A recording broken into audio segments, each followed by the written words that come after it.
गुरुर्ब्रह्मा गुरुर्विष्णु गुरुर्देवो महेश्वरः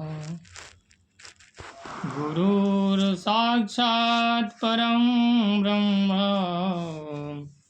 तस्मै श्री गुरवे नमः। आइए चलते हैं कथा की ओर। अखण्डमण्डलाकारं व्याप्तं येन चराचरं तत्पदं दर्शितं येन तस्मै श्रीगुरुवे नमः।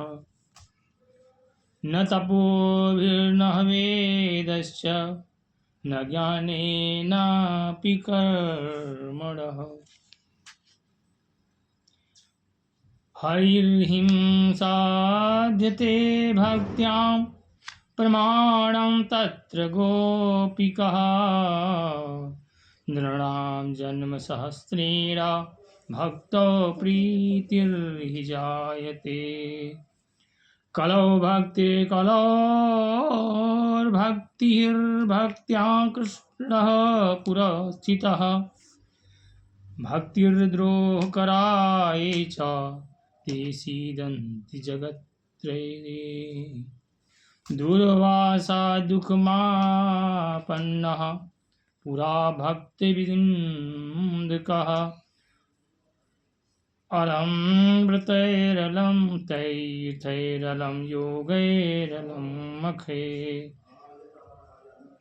अलं ज्ञानकथालाभैर्भक्तिरैकैव मुक्तिदः।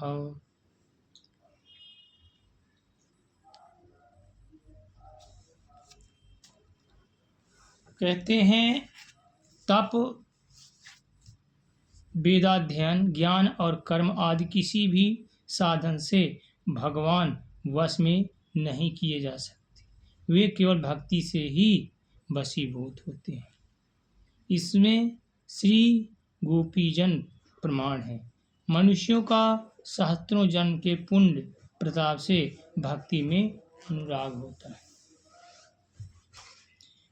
कलयुग में केवल भक्ति ही सार है। भक्ति से तो साक्षात श्री कृष्णचंद्र सामने उपस्थित हो जाते हैं। न जाने कौन से गुण पर कृपा निधि रीझ जाते। एक ही भक्ति, सरल स्वभाव, अच्छे विचार।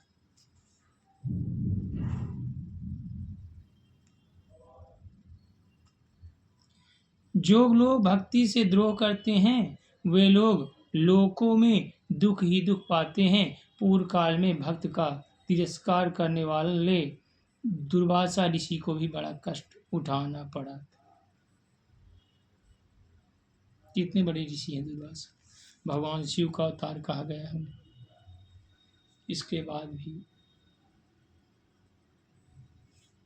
थोड़ी सी चूक हुई, थोड़ा सा अभिमान हुआ और उनकी भी दुर्गति हुई। भगवान श्री हरि ने सुदर्शन चक्र चला दिया था। फिर जब दुर्वासा जी उन्हीं राजा के पास गए जो भगवान के भक्त थे, तब जाकर उनको उनकी जीवन बचा। अहंकार नष्ट करके वहां पर गए। सूत जी कहते हैं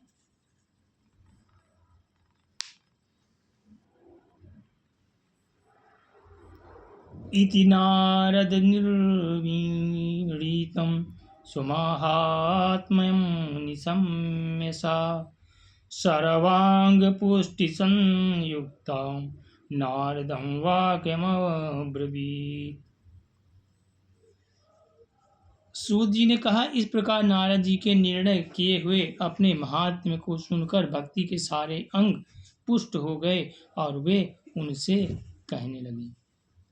भक्ति ने कहा, अहो नारद धन्योषि प्रीतिस्ते मयि निश्चला न कदाचिद् विमुच्यामि चित्ते स्मस्यामि सर्वदा कृपातुल्या त्वया साधो भक्त्याधाध्वंसिताक्षणात् पुत्र्योश्चेतना नास्ति ततो बोधय बोधय। भक्ति जी ने कहा, नारद जी आप धन्य हैं, आपकी मुझ में निश्चल प्रीति है। भक्ति, भगवान के भक्त हुआ, कहने का मतलब ये है मैं सदा आपके हृदय में रहूंगी, कभी आपको छोड़कर नहीं जाऊंगी। साधो आप बड़े दयालु हैं, आपने क्षण भर में ही मेरा सारा दुख दूर कर दिया, किंतु अभी मेरे पुत्रों में चेतना नहीं आई है, आप इन्हें शीघ्र ही सचेत कर दीजिए, जरा जगा दीजिए।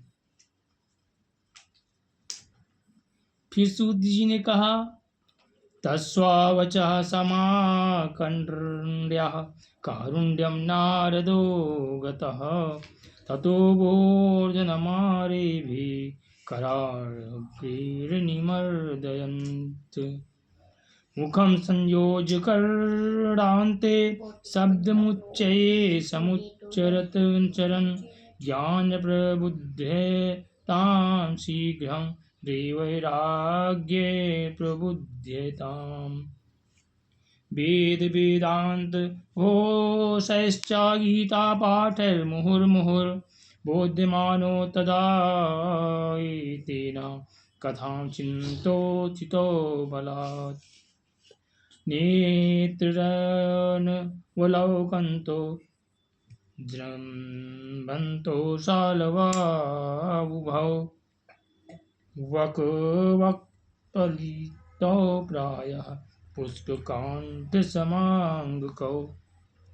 भक्ति जी ने, सूत जी कहते हैं कि भक्ति के ये वचन सुनकर नारद जी को बड़ी करुणा आई और वे उन्हें हाथ से हिला डुलाकर जगाने लगे। फिर उनके कान के पास मुंह लगाकर जोर से कहा, ओ ज्ञान जल्दी जग पड़ो, ओ वैराग जल्दी जग पड़ो। फिर उन्होंने वेदध्वनि वेदघोष और बार बार गीता पाठ करके उन्हें जगाया। इससे वे जैसे तैसे बहुत जोर लगाकर उठे, किंतु आलस्य के कारण वे दोनों जम्हाई लेते रहे, नेत्र उघाड़कर देख भी नहीं सके। उनके गाल बगुलों की तरह सफेद हो गए थे, बाल उनके अंग प्राय सूखे काठ के समान निस्तेज और कठोर हो गए थे। आज इतना ही।